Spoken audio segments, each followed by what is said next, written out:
Satu Muharram detik permulaan perkiraan tahun Islam Hijrah, berpindahan Nabi dan umat Islam dari kota Mekah ke kota Madinah.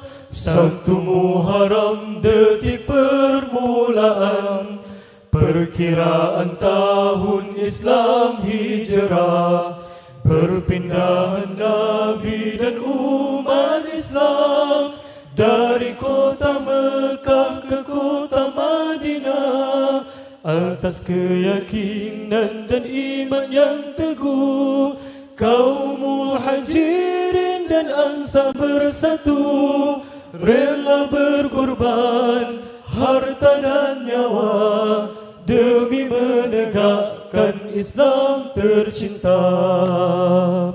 Hijrah itu pengorbanan, hijrah itu perjuangan, hijrah itu persaudaraan, hijrah membentuk perpaduan. Hijrah itu pengorbanan, hijrah itu perjuangan, hijrah itu persaudaraan, hijrah membentuk perpaduan.